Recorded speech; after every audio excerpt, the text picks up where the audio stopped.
Today, Governor Kay Ivey announced new information on how the amended Safer at Home order will affect schools. All summer camps and daycare facilities can operate starting Saturday.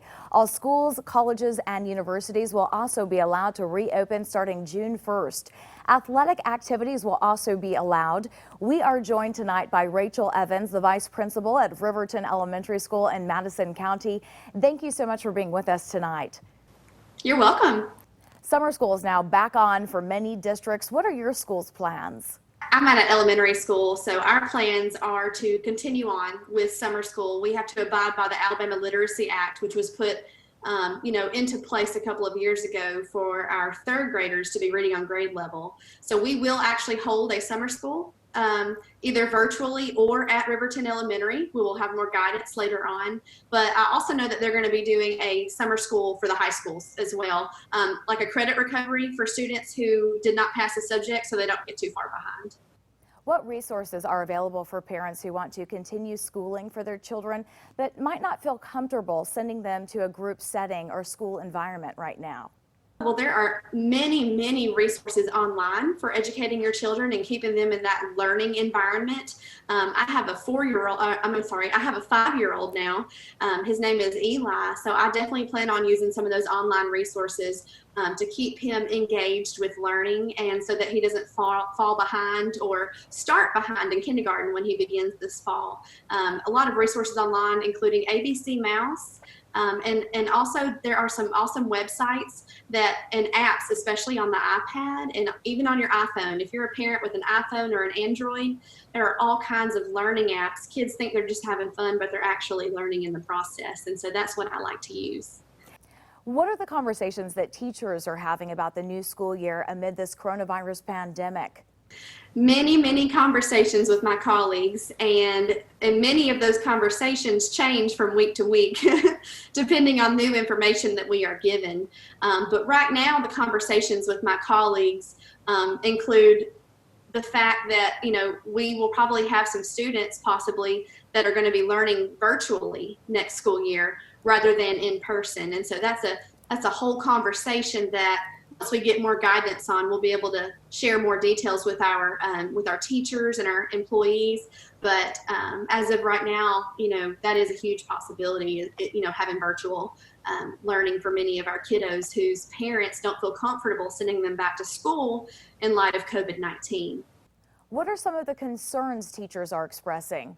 Teachers are currently creating lessons for the virtual learning starting this fall, but some of the concerns that they have include like the delivery of the lessons and how to provide feedback for our students.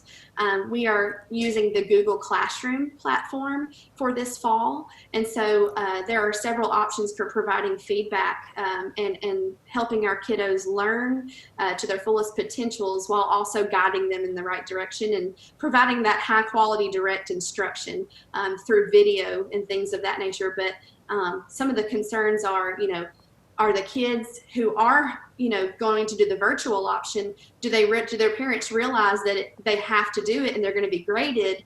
Unlike during this time, Madison County Schools has not taken any grades during this school closure. So we're wondering, my employees are wondering if parents are going to realize that this fall that it's going to be much different virtual learning, and there will be assessments and there will be guided practice, as opposed to during this COVID closure we kind of had some work that students could work on that did not introduce brand new material, but rather it just reviewed material that they had already learned throughout the school year. So those are just a few of the concerns that I have heard. What has been the big takeaway from this situation for our educational system from your perspective? One thing that it has brought to all of our attention is the fact that we need to be preparing our kids and teaching them how to engage in online learning.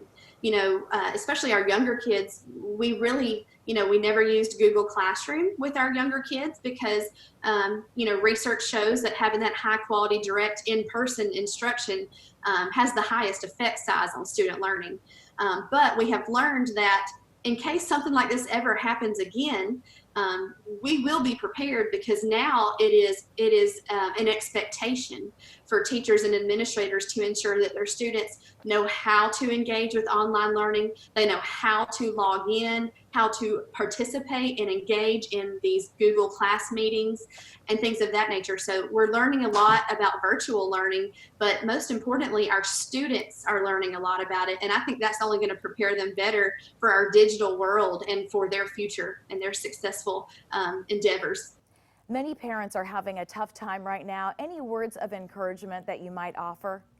I've been telling parents at Riverton for the past several weeks, it is all going to be okay. We are going to make it through this, and we're only going to be better because of it.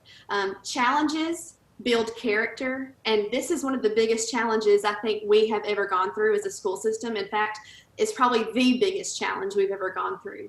But as long as we understand that this challenge builds character for everyone involved, my superintendent, Alan Perkins, he's always sharing the good. And he said the other day in our principal and AP meeting that, challenges do build character, and challenges are there for a reason. You go through trials for a reason, and it just makes you better and stronger in the end. So that's just the main message that I want to relay, one that my superintendent, Mr. Alan Perkins, shares all the time, and I'm grateful for him to do that. And so I just wanted to share that as well.